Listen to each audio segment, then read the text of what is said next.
ಅಸ್ಸಲಾಮು ಅಲೈಕುಂ. ನಾನು ಇಲ್ಲಿ ಅಲಿ ಕನ್ನಡ ಕಲಿ ಅಕಾಡೆಮಿಯ ವೇದಿಕೆಯಲ್ಲಿ ಇದ್ದೇನೆ. ನಾವು ಕನ್ನಡದಲ್ಲಿ ನಮ್ಮ ವಿದ್ಯಾರ್ಥಿಗಳು ಕನ್ನಡದಲ್ಲಿ ಉತ್ತಮವಾಗಿ ಮಾತನಾಡಲು ವ್ಯವಹರಿಸಲು ಕನ್ನಡದಲ್ಲಿ ಭಾಷಣ ಮತ್ತು ಸಂದರ್ಶನದ ಕಾರ್ಯಕ್ರಮವನ್ನು ಹಮ್ಮಿಕೊಂಡಿದ್ದೇವೆ. ಈಗ ನಮ್ಮ ಜೊತೆ ನಮ್ಮ ತರಬೇತುದಾರರಾದ ಮುಫಾತಿಮಾ ಅವರಿದ್ದಾರೆ. ಇವರ ಒಂದು ಸಂದರ್ಶನ ತಗೊಳ್ಳೋಣ ಇನ್ಶಾಅಲ್ಲಾ. ನಿಮ್ಮ ಹೆಸರು ಹೇಳ್ತೀರಾ? ನಿಮ್ಮ ಪೂರ್ಣವಾದ ಹೆಸರು? ನನ್ನ ಹೆಸರು ನೂರ್ ಫಾತಿಮಾ. ಓಕೆ. ನಿಮ್ಮ ಮನೆಯಲ್ಲಿ? PH colony. ಓಕೆ. ಹಾಗೆ ನೀವು ಏನು ಮಾಡ್ತಾ ಇದ್ದೀರಾ? ಏನು ಓದ್ತಾ ಇದ್ದೀರಾ?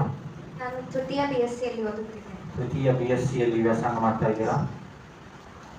ಹಾಗೆ BSc ಯಾವ ಸಬ್ಜೆಕ್ಟಲ್ಲಿ ಓದ್ತಾ ಇದ್ದೀರಾ? ನಿಮ್ಮ ಸ್ಪೆಷಲೈಸೇಷನ್ ಅಂತ ಏನಾದರೂ ಇದೆಯಾ? ಸೂಕ್ಷ್ಮ ಜೀವಿಶಾಸ್ತ್ರ. ಮಾಷಾಅಲ್ಲಾ. ಮೈಕ್ರೋಬಯಾಲಜಿಯನ್ನು ಅದನ್ನು ಅಚ್ಚ ಕನ್ನಡದಲ್ಲಿ ಸೂಕ್ಷ್ಮ ಜೀವಿಶಾಸ್ತ್ರ ಅಂತ ಹೇಳ್ತಾರೆ. ನಿಮ್ಮ ಗುರಿ ಏನು? ನಿಮ್ಮ ವಿದ್ಯಾಭ್ಯಾಸ ಮುಗಿಸಿದ ನಂತರ ನೀವು ಏನು ಮಾಡಬೇಕು ಅಂತ ಗುರಿ ಇಟ್ಕೊಂಡಿದ್ದೀರಾ? ನಾನು IAS ಆಫೀಸರ್ ಆಗಬೇಕು ಅಂತ. ಓಕೆ. IAS ಆಫೀಸರ್ ಆಗಬೇಕು, ಭಾರತೀಯ ಆಡಳಿತ ಸೇವೆಯ ಪರೀಕ್ಷೆಯನ್ನು ಎದುರಿಸಬೇಕು ಅಂತ ಒಂದು ಗುರಿಯನ್ನು ಇಟ್ಕೊಂಡಿದ್ದಾರೆ. ಇನ್ಶಾಅಲ್ಲಾ ನಮ್ಮೆಲ್ಲರ ಆಶೀರ್ವಾದ ಮತ್ತೆ ನಮ್ಮೆಲ್ಲರ ಏನು ಹೇಳೋದು, ಓಕೆ, ದುವಾ ಇವರ ಮೇಲೆ ಇರುತ್ತದೆ, ಪ್ರಾರ್ಥನೆ ನಮ್ಮ ಮೇಲೆ ಇರುತ್ತದೆ. ಓಕೆ. ಮತ್ತೆ ನಿಮ್ಮ ಕುಟುಂಬದ ಬಗ್ಗೆ ಸ್ವಲ್ಪ ಹೇಳ್ತೀರಾ? ಯಾರ್ಯಾರಿದ್ದಾರೆ, ಏನ್ ಮಾಡ್ತಾರೆ, ಯಾವುದು ನೀವು ಹೇಳ ಬಯಸುತ್ತೀರಾ ಅದನ್ನು ಹೇಳ್ಬೋದು. ನಮ್ಮ ಮನೆಯಲ್ಲಿ ನಾನು, ನಮ್ಮ ಅಪ್ಪ ಅಮ್ಮ ಮತ್ತೆ ನನ್ನ ತಮ್ಮ. ನನ್ನ ತಮ್ಮನ ಹೆಸರು ಮೊಹಮ್ಮದ್ ನೌಮಾನ್. ಅವರು 5ನೇ ತರಗತಿಯಲ್ಲಿ ಓದುತ್ತಿದ್ದಾರೆ. ನನ್ನ ತಂದೆಯ ಹೆಸರು ಅಸ್ರಾರ್ ಅಹ್ಮದ್ ಮತ್ತು ನಮ್ಮ ತಾಯಿಯ ಹೆಸರು ಯಾಸ್ಮೀನ್ ಬಾನು. ನಮ್ಮ ತಂದೆಯವರು ಆಟೋಮೊಬೈಲ್ ಅಂಗಡಿಯಲ್ಲಿ ಕೆಲಸ ಮಾಡುತ್ತಾರೆ. ಓಕೆ. ಅತ್ಯುತ್ತಮವಾಗಿ ಹೇಳಿದ್ದೀರಾ. ಇವರು ಒಂದು ಮಧ್ಯಮ ವರ್ಗದ ಕುಟುಂಬ ಅಥವಾ ಬಡ ಕುಟುಂಬದಿಂದ ಬಂದವರು. ಇವರು ಹೇಳಿದ ಹಾಗೆ ಇವರ ತಂದೆಯವರು ಆಟೋಮೊಬೈಲ್ ಶಾಪ್ ಅಂದರೆ ವಾಹನದ ಬಿಡಿಭಾಗಗಳನ್ನು ಮಾರುವಂತಹ ಅಂಗಡಿಯಲ್ಲಿ ಅಲ್ಲಿ ಕೆಲಸದಲ್ಲಿದ್ದಾರೆ. ಆದರೆ ಇವರು ಅತಿ ಕಷ್ಟದಲ್ಲಿ ಕಲಿತು ಮುಂದೆ ಒಟ್ಟು IAS ಅಧಿಕಾರಿ ಆಗಬೇಕು, ಭಾರತೀಯ ಆಡಳಿತ ಸೇವೆಯ ಪರೀಕ್ಷೆಯನ್ನು ಪಾಸ್ ಮಾಡಿ ಜಿಲ್ಲಾಧಿಕಾರಿ ಅಥವಾ ಯಾವುದೇ ಒಂದು ಇಲಾಖೆಯ ಒಂದು ಉನ್ನತ ಹುದ್ದೆಯಲ್ಲಿ ಇರಬೇಕು ಅಂತ ಬಯಸ್ತಾ ಇದ್ದಾರೆ.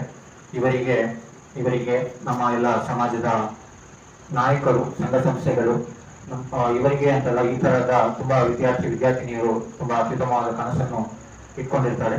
ಅವರಿಗೆ ನಮ್ಮ ಸಪೋರ್ಟ್ ಅನ್ನು ಯಾವಾಗಲೂ ಕೊಡಬೇಕು ಇನ್ಶಾಅಲ್ಲಾ. ಮತ್ತೆ ನೀವು ಸಮಾಜದಲ್ಲಿ ಯಾವ ರೀತಿಯ ಒಂದು ಪರಿವರ್ತನೆ ಏನಾದರೂ ಬಯಸ್ತೀರಾ ಮೇಡಮ್? ನಾನು ಶಿಕ್ಷಣ ವಿಭಾಗದಲ್ಲಿ ಬೇರೆ ಬಡ ಮಕ್ಕಳೆಲ್ಲರೂ ಚೆನ್ನಾಗಿ ಓದಿ ಅವರು ಒಂದು ಸ್ಥಾನವನ್ನು ಪಡೆಯಬೇಕು ಅಂತ ನಾನು ಬಯಸುತ್ತೇನೆ. ಮಾಷಾಅಲ್ಲಾ.